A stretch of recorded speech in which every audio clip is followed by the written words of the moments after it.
Hello दोस्तों, नमस्कार। मेरा नाम है राकेश और आपका बहुत बहुत स्वागत है मेरे इस चैनल पर। उम्मीद करता हूं कि आप सभी लोग अच्छे होंगे।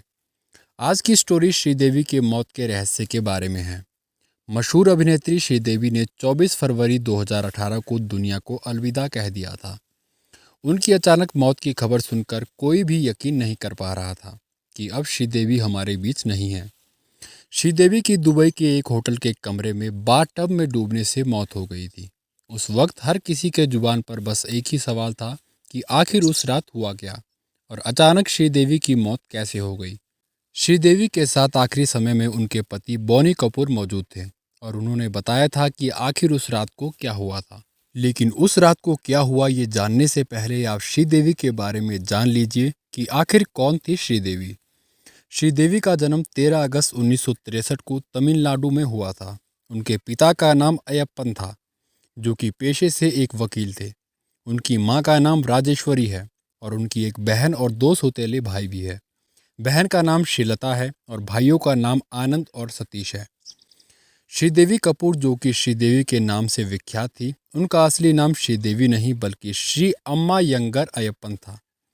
श्रीदेवी भारतीय फिल्मों की मशहूर अदाकारा थी, जिन्होंने हिंदी फिल्मों के अलावा तमिल, मलयालम, तेलुगु, कन्नड़ और भी फिल्मों में काम किया था। अपनी वर्सैलिटी और हिंदी फिल्मों की बेहतरीन अभिनेत्री माने जाने वाली श्रीदेवी ने अपने करियर की शुरुआत फिल्म 16वां सावन से 1789 में की थी। लेकिन उन्हें बॉलीवुड में पहचान फिल्म हिम्मतवाला से मिली थी। इस फिल्म के बाद वो हिंदी सिनेमा की सुपरस्टार अभिनेत्रियों में शुमार हो गई थी। श्रीदेवी ने अपने फिल्मी करियर में कई अनगिनत फिल्में की, लेकिन अपने करियर के दौरान उन्होंने कई दमदार रोल भी किए। उन्हें 3 बार फिल्म फेयर पुरस्कार भी मिल चुका है। 2013 में उन्हें भारत सरकार की ओर से पद्मश्री सम्मान से भी नवाजा गया था। श्रीदेवी का फिल्मी करियर उन दिनों ऊंचाई पर था। तभी उनकी और उनके को स्टार मिथुन चक्रवर्ती अफेयर की खबरें मीडिया में उड़ने लगी थी। चर्चा तो ये भी थी कि श्रीदेवी और मिथुन चक्रवर्ती ने चुपचाप से शादी भी कर ली थी। हालांकि इन सब चीज़ों से मिथुन चक्रवर्ती के गृह जीवन में काफ़ी फर्क पड़ा था, जिसके बाद मिथुन ने प्रेस कॉन्फ्रेंस आयोजित करके सबको अपने और श्रीदेवी के रिश्ते की सफाई दी। लेकिन अब ये भी जान लीजिए कि बॉनी कपूर से श्रीदेवी की मुलाकात कैसे हुई। बॉनी कपूर अनिल कपूर के बड़े भाई हैं। बात 1984 की है। बॉनी मिस्टर इंडिया मूवी बनाने की प्लानिंग कर रहे थे। हीरो तो तय था, यानी कि अनिल कपूर। तलाश हीरोइन की थी। कहते हैं कि अनिल ने ही बॉनी को श्रीदेवी का नाम सुझाया था। बॉनी श्रीदेवी से मिलने गए। खूबसूरत आंखें और खनकती आवाज़ और चुलबुले अंदाज में उन्हें मिस्टर इंडिया की हीरोइन तो मिल गई, लेकिन बॉनी वहां श्रीदेवी को दिल दे बैठे। वो किसी भी कीमत पर श्रीदेवी को पाना चाहते थे। मिस्टर इंडिया मूवी आज़ाद भारत देश की सबसे बड़ी ब्लॉकबस्टर्स मूवी में से एक मानी जाती है। श्रीदेवी को एक नया नाम भी मिला, हवा हवाई गर्ल। लेकिन बॉनी की नींद उड़ चुकी थी। वो शादीशुदा थे, लेकिन श्रीदेवी को अपनी ज़िंदगी का हिस्सा बनाना चाहते थे। कहा जाता है कि बॉनी ने 1993 में श्रीदेवी को प्रपोज किया था। बॉनी ने कई बार माना कि वो श्रीदेवी को अपनी ज़िंदगी में लाने के लिए इतने बेसब्र थे कि जब मिस्टर इंडिया के लिए श्रीदेवी को साइन किया तो इसके लिए उन्हें श्रीदेवी की मां से बात करनी पड़ी। उन्होंने 10 लाख की फीस मांगी। बॉनी ने 1 लाख ज़्यादा यानी कि 11 लाख दिए। फिर उसके बाद श्रीदेवी की ऑफिशियली शादी निर्देशक बॉनी कपूर से 1996 में हुई और इनकी 2 बेटियां भी हैं, जानवी कपूर और खुशी कपूर। लेकिन अभी तक हमने बात की श्रीदेवी और उनके करियर के बारे में, लेकिन अब खुलासा करने वाला हूं मैं इस बात का कि उस रात को आखिर क्या हुआ था। क्या श्रीदेवी का कत्ल हुआ या फिर कोई एक्सीडेंट था? तो मैं आपको कहानी बताता हूँ। 20 फरवरी की शाम थी। दुबई के रास अल खैमा में एक शादी चल रही थी। ये शादी मोहित मारवा की थी, जो कि बॉलीवुड प्रोड्यूसर बॉनी कपूर के बहन के बेटे थे, यानी कि रिश्ते में मोहित मारवा बॉनी कपूर के भांजे थे। इस शादी में श्रीदेवी भी दुबई पहुंची थी। श्रीदेवी की बेटी खुशी भी इस शादी में शामिल हुई। इसकी तस्वीरें खुद श्रीदेवी ने अपने इंस्टाग्राम से भी शेयर की थी। इन तस्वीरों में श्रीदेवी के साथ बॉनी कपूर, बेटी खुशी कपूर और भांजे मोहित मारवा और उनकी पत्नी अंतरा भी नजर आ रही थी। इसके अलावा करण जौहर और अनिल कपूर और फेमस डिजाइनर मनीष मल्होत्रा भी इस शादी समारोह का हिस्सा थे। खलीज टाइम की पहली रिपोर्ट के अनुसार 20 फरवरी को शादी का फंक्शन खत्म हो गया था। अगले दिन बॉनी कपूर और बेटी खुशी कपूर वापस मुंबई लौट आए। क्योंकि बोनी कपूर को किसी मीटिंग के लिए लखनऊ जाना था। लेकिन शादी के कई दिन बाद तक भी श्रीदेवी आखिर दुबई में क्यों रुकी थी, ये सवाल सभी को परेशान कर रहा है। अब श्रीदेवी के वहाँ रुके होने की असल वजह सामने आई है। बहुत कम लोग जानते हैं कि श्रीदेवी जितनी अच्छी अभिनेत्री और डांसर थी, उतनी ही अच्छी पेंटर भी थी।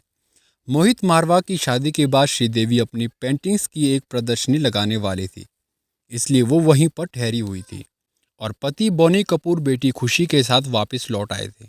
श्रीदेवी की बनाई पेंटिंग्स की जल्द ही नीलामी होने वाली थी और इसी प्रदर्शनी के लिए श्रीदेवी दुबई में रुकी हुई थी। श्रीदेवी की बनाई पेंटिंग्स की तस्वीरें भी सामने आई है, जिसमें दो बेहद खास है। श्रीदेवी ने अपनी भतीजी यानी सोनम कपूर की पहली फिल्म सावरिया में सोनम द्वारा दी गई एक पोज की पेंटिंग बनाई थी और दूसरी पेंटिंग मशहूर डांसर माइकल जैक्सन की बनाई थी। और एक वजह यह भी मानी जा सकती है कि श्रीदेवी थोड़ा रिलैक्स करने और जाह्नवी कपूर के साथ शॉपिंग करने दुबई में ही रह गई थी। लेकिन इतना समय बीतने के बाद 22 और 23 फरवरी को श्रीदेवी अकेले होटल में थी और उन्हें 24 को इंडिया वापस आना था। लेकिन श्रीदेवी और बोनी कपूर की जब फ़ोन पर बात हुई, यानी 24 फरवरी की सुबह श्रीदेवी ने बोनी कपूर को मैसेज किया कि पापा मैं तुम्हें मिस कर रही हूँ। श्रीदेवी प्यार से बोनी को पापा बुलाती थी। बोनी ने जवाब में कहा कि मैं भी तुम्हें मिस कर रहा हूँ। श्रीदेवी को नहीं पता था कि बोनी उन्हें सरप्राइज़ देने के लिए शाम की फ़्लाइट बुक कर चुके हैं। उस बारे में बोनी कपूर ने बताया कि शाम 6:30 बजे के करीब वो दुबई के होटल में पहुंचे थे। वो श्रीदेवी को बिना बताए डुप्लीकेट चाबी के जरिए होटल के कमरे में आ गए थे। श्रीदेवी उन्हें देखकर बहुत खुश हुई और कहा कि मैं जानती थी कि तुम जरूर आओगे। दोनों के बीच करीब आधे घंटे तक बातचीत हुई और दोनों ने प्लान बनाया कि वो 25 की रात दुबई से इंडिया वापस आएंगे। लेकिन किस्मत ने उनके लिए कुछ और ही सोच रखा था। 24 तारीख की रात को दोनों ने एक साथ डिनर करने का प्लान बनाया और श्रीदेवी फ्रेश होने बाथरूम चली गई। बोनी कपूर ने बताया कि वो टीवी पर मैच देखने में बिजी हो गए। जब काफ़ी देर तक श्रीदेवी बाथरूम से नहीं निकली तो बोनी कपूर बाथरूम के दरवाजे पर जाकर उन्हें बुलाने लगे। कोई रिस्पॉन्स नहीं मिलने पर बोनी डर गए और दरवाजे को धक्का दिया तो देखा कि दरवाज़ा तो खुला था। वो अंदर गए तो उनके पैरों तले ज़मीन खिसक गई। श्रीदेवी को बाथ टब में देखकर बोनी कपूर सन्न रह गए। बोनी कपूर ने कहा कि वो समझ नहीं पा रहे थे कि श्रीदेवी बेहोश होकर डूबी है या डूबने से बेहोश हुई है। बोनी कपूर ने उन्हें जगाने की कोशिश की, लेकिन जब श्रीदेवी ने कुछ रिस्पॉन्स नहीं दिया तो उन्होंने अपने एक दोस्त को फ़ोन किया। सूत्रों की माने तो इसके बाद उन्होंने 9 बजे पुलिस को फ़ोन करके पूरी कहानी बताई। बोनी कपूर के फ़ोन करने के कुछ देर बाद ही साइट पर पुलिस और डॉक्टर्स पहुंच गए, लेकिन वहां उन्होंने श्रीदेवी को मृत घोषित कर दिया। खलीज टाइम के मुताबिक दुबई के अधिकारियों ने रविवार शाम को ही बता दिया था कि श्रीदेवी का पोस्टमार्टम पूरा हो चुका है और लैब रिपोर्ट का इंतजार किया जा रहा है। श्रीदेवी के निधन की वजह कार्डियक अरेस्ट यानी कि हृदय गति अचानक रुक जाने की वजह बताई जा रही थी। हालांकि अब सूत्रों के हवाले से ये खबर भी मिल रही है कि श्रीदेवी की मौत कार्डियक अरेस्ट से नहीं बल्कि किसी और वजह से हुई है। अब ये तो हुई पहली रिपोर्ट जो बोनी कपूर के हिसाब से दी गई थी। अब बात करते हैं दूसरी रिपोर्ट के बारे में।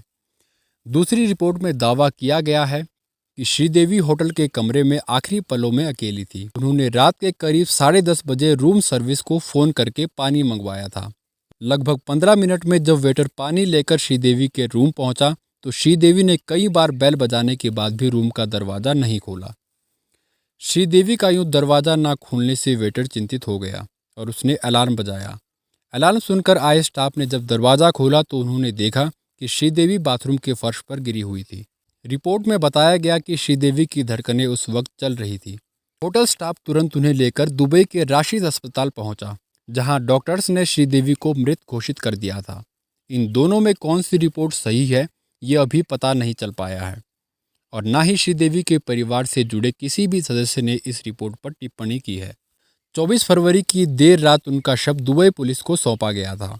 शुरुआत में इसे हार्ट अटैक बताया गया, लेकिन बाद में पोस्टमार्टम रिपोर्ट से साफ हुआ कि उनकी मौत नशे की हालत में टब में डूबने से हुई थी। 3 दिनों तक इन्वेस्टिगेशन के बाद 27 फरवरी 2018 को श्रीदेवी डेथ केस को दुबई पुलिस ने बंद कर दिया। इसी दिन पति बोनी कपूर और उनके बेटे अर्जुन कपूर अनिल अंबानी के प्राइवेट जेट से श्रीदेवी का शव लेकर मुंबई पहुंचे। 2013 में पद्मश्री से सम्मानित हो चुकी श्रीदेवी को राजकीय सम्मान के साथ अंतिम विदाई दी गई और उन्हें गन सैल्यूट मिला। लेकिन श्रीदेवी की ही तरह उनकी बड़ी बेटी जानवी कपूर फिल्मों में आई। उन्होंने फिल्म धड़क से बॉलीवुड डेब्यू किया था, जिसमें श्रीदेवी उनकी मदद करती थी और सेट पर हमेशा उनके साथ रहती थी। अफसोस ये कि श्रीदेवी ये फिल्म नहीं देख सकी। फिल्म रिलीज के 4 महीने पहले ही उनका निधन हो गया था। अब एक इंटरव्यू में बॉनी कपूर ने कहा कि उनसे 48 घंटों तक पूछताछ की गई थी, जिसमें लाई डिटेक्टर से लेकर तमाम टेस्ट किए गए। हालांकि रिपोर्ट्स में ये साफ हो गया था कि श्रीदेवी की मौत एक एक्सीडेंटल डेथ थी। पानी में डूबने की वजह से एक्ट्रेस की मौत हुई थी। बॉनी कपूर ने कहा कि मैंने इतने साल तक इस बारे में बात ना करने का फैसला किया था। बॉनी कपूर ने यह भी कहा कि श्रीदेवी ऑन स्क्रीन अच्छी दिखने के लिए क्रैश डाइटिंग किया करती थी। जब मेरी शादी हुई थी तो वो कई बार बेहोश हो गई थी। वो डाइट में बिल्कुल भी नमक नहीं लेती थी, जिसकी वजह से ब्लड प्रेशर लो होता रहता था। डॉक्टर्स ने कई बार उन्हें नमक खाने की सलाह दी थी, लेकिन उन्होंने किसी की बात नहीं सुनी। बॉनी कपूर ने बताया कि नागार्जुन जब उनके अंतिम संस्कार में आए तो उन्होंने बताया था कि फिल्म की शूटिंग के वक्त वो बेहोश होकर गिर गई थी और उनका एक दांत भी टूट गया था। बॉनी कपूर ने आगे कहा कि मुझे हालांकि इस बारे में कोई जानकारी नहीं थी। श्रीदेवी अक्सर बेटियों को भी कम नमक खाने की सलाह देती थी, क्योंकि ज़्यादा नमक से फेस फ्लफी हो जाता है। आप कैमरे पर थोड़े हैवी लगते हैं।